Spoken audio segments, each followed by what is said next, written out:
Hello everybody and welcome back to Pravus Gaming and More Plague Inc. Evolved Custom Scenarios. Got another request for a scenario called The Days of the Week, which sounds awesome. By the way, happy Thanksgiving to all of my fellow Americans. I hope you guys are enjoying some much needed time with family and you are reflecting on all the good things that are in your life, because it's a great time to be thankful.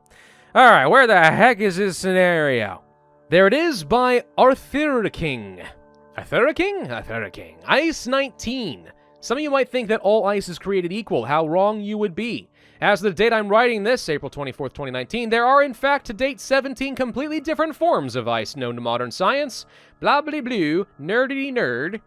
Probes, ice. Okay, Ice 19 is almost completely unremarkable in any way, save one. When exposed to water inside a living host, it is able to act like a prion. Is it really ice at that point? Or is there something living inside the ice? Because that feels like it's a little bit different. Disrupting the delicate osmotic balance within the cells of the host organism and eventually causing a complete rupture of the cellular membrane and cell death.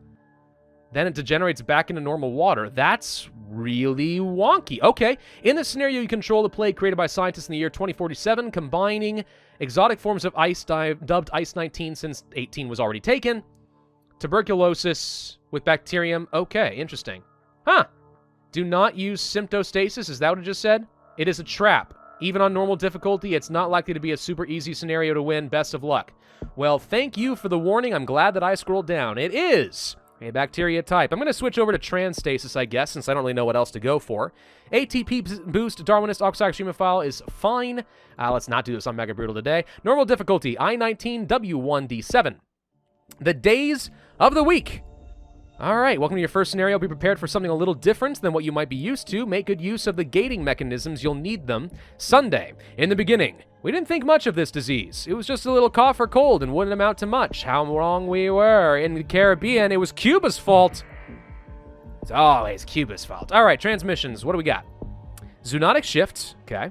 Infectious residue. Bacteria survives the death of the host for a short time, buying it time to find a new host.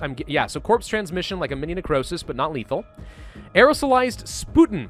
Tiny drops of sputin are released when people cough or sneeze. And bacteria can survive for a short while outside the host's body. Okay, arid in countries. Contaminated urine for the humid countries. Insects for the hot climates, and blood for the poor. All right, a lot of that is fairly standard, except for the corpse transmission, perhaps. Symptoms, we start with mild dehydration. Infected experience mild dehydration, discolored urine, and mild thirst.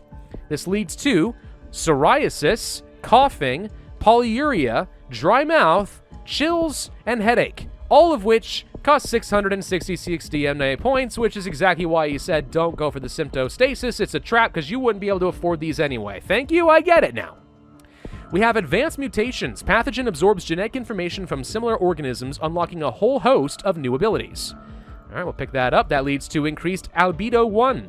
Global glaciation begins to reflect the sun's rays, cooling the planet. Also increases effectiveness in the cold climates. Not helpful since we're not in cold areas at the moment. So let's go for insects since we are starting off in a hotter area in the Caribbean. I think that makes sense. Blood might also work. Looks like we got headache for free. So is this another one of those scenarios where we're going to have a freaking ton of mutation chance and there's just not much I can do about it? Because I'm getting the sense that that's what's happening. There's dizziness. Oh, Lord, maybe going for Darwinist was a huge mistake. I have no idea yet. Humid countries for contaminated urine seems perfectly fine. There's dry mouth. At least they don't start you with, like, meningitis this time around. That's good, right? Probably. We don't need land transmission. That wouldn't help me. So let's go for contaminated urine again to be very effective in humid countries. I'm a little hopeful that we're getting so much early mutation for so little cost that this is going to work really well with the transstasis. So we should be able to spread incredibly fast before the mutation chance comes back to bite us. Pharyngitis, had that before, terrible, don't like it. Aerosolized sputum, air transmission. We don't have any planes yet, so let's go for more humid. Yeah, at this point, what it is then, I'm not really trying to control the mutation chance. I'm trying to outrace the mutation chance and hope that I get lucky, which is interesting. Monday, we had recognized by now that this was more than just some random cold. We knew that things were likely to get bad. We had no idea how bad, though. Yep, that's a problem. Tuesday, now things are starting to get serious. This new disease just wasn't going away. We had no understanding of just what was going on or why people weren't getting better. Next time, stop experimenting with new diseases. Why don't people understand this? Just don't do it. All right, cerebral shift. unlocking new traits for the neural tissues, transionic bonding, healthy water converting it into more ice, alternative genomes, survive outside its host organism. Doesn't really say specifically what this does, but okay. And then cellular degradation, damage at the cellular level. So it's gaining mechanisms that are going to open up a whole bunch of new symptoms, I would hazard a guess. So maybe, for right now at least, the symptoms are not very dangerous. So we kind of want to let it just sort of run its course for a little while. And we'll add on to it a bit later, maybe. Drug resistance could be good. I think we're going to go ahead and create...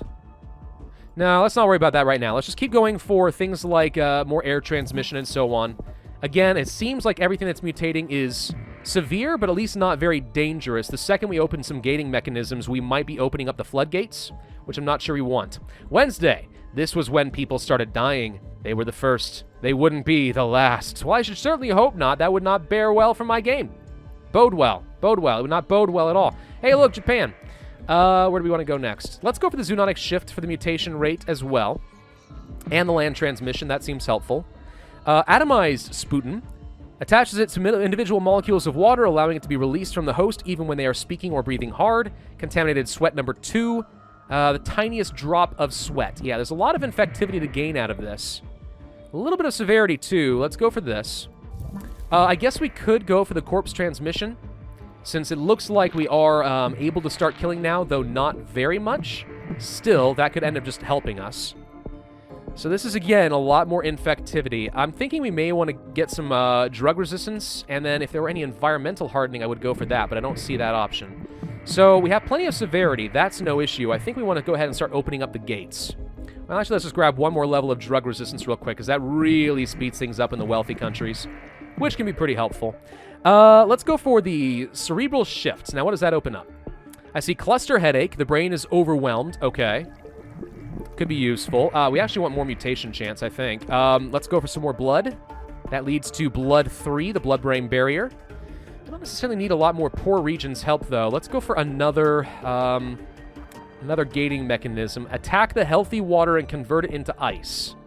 Doesn't seem to have done anything there except for insect 2, which, despite the fact that it had to do with creating ice, affects hot climates, which is interesting. But okay, chance of mutation goes up, then insect 3. Again, lots of transmission going on here. Lots more mutation chance. Thursday. By now, the dead were no longer the exception, but the norm. More were now catching the disease every day. The more that caught it, the more we knew would be dead 7 days later. I mean, why not try for tomorrow? That feels far more ambitious than 7 days. Insect 4, again, this is just really good in hot climates. Let's go for the cellular degradation. That leads to increased albedo 2, which again is good in cold climates, and I'll pick some of that up because we have plenty of hot. That's not the issue. We also can get organ rupture. Shortly after death, internal organs rupture, allowing a slurry of disease fluids to escape the body through any orifice available. Gross. Increasing corpse transmission. Not particularly important to me right now. I don't necessarily feel like I need the blood, so let's go for the last gating mechanism. That's alternative genomes, which does unlock new stuff we haven't accessed yet, except for hematuria, which doesn't have any sort of description. Okay. We do have murin. Common rodent susceptible to infection. Urban mutation chance. Good. Canine. Urban mutation chance. Good. Whoa! Alright, that was very effective, whatever we just did. Boom. Avians. Okay, pick that up too. And maybe a little bit more cold resistance so we can move a little bit faster. Got into Greenland. No problem. Boom. Boom. What was that? There's some YouTube channel my wife has recently started watching. It's like some Russian guy who like tries out random different things, like different egg forms and molds and stuff like that, and he just has fun with it. But he often says boom. It's like, okay, the egg goes in there, boom. Oh, that makes me so happy. It's kind of funny. I don't know. Bad accent, but funny nonetheless. Drug resistance level 3. All right, we really need lethality, though. That's what I'm looking for. What else can I do? I can't really evolve anything on my own, so all I can get is anything that gives me more mutation chance, which appears to be nothing. I don't need genetic reshuffle. I don't need genetic hardening. I don't need this. Everyone's infected. It really is just about mutation chance. I guess we'll go for bloods and hope that that leads to more. Hematuria, chills, cluster headache. It feels like it led to more.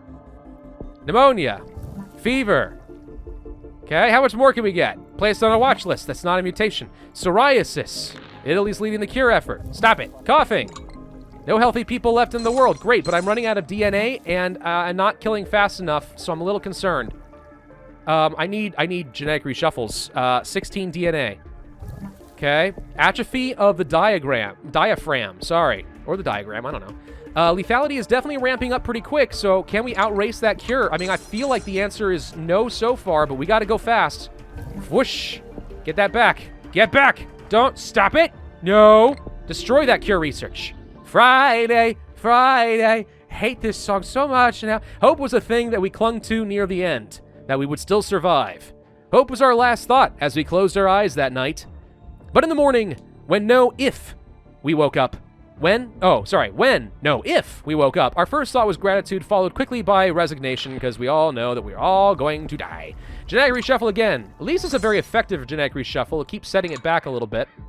Most of the cure research is destroyed, so at this point, we should be able to win. Exploding head syndrome?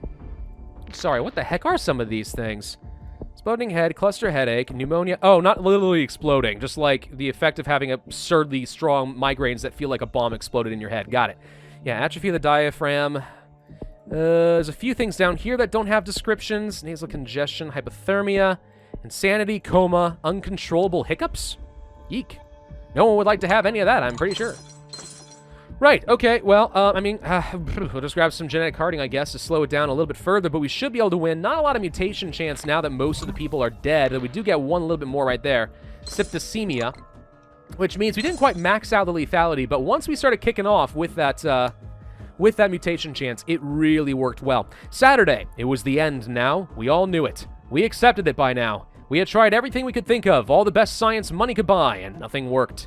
Now there was nothing left to do but wait for the inevitable. All right. Well, cool. That was fun. I mean, it's a pretty cool scenario. All in all, I like it. I mean, again, it's another one of those mutation-based scenarios, and I'm always a little bit concerned about some of the luck that is involved, but with the right gating mechanisms, it felt like it was totally fair, really no issues. I appreciate the warning not to use a symptostasis, because that would have absolutely ruined my game, and there was no way I would have won it. Well, that's not true. I might have won it, but it would have been very, very hard. Nonetheless, though, feels pretty well balanced, feels intuitive. Solid descriptions, lots of customization. All in all, yeah, it's just a good scenario. 370 days, 62% cure progress, 60,804 points, 2 stars. All right, yeah, I definitely recommend this one. I think it's pretty darn solid, and I recommend you all check it out too. Thank you all for watching. Hope you enjoyed. If so, then I would ask you to hit that like button, leave a comment, and subscribe. And I, as always, will see you guys next time.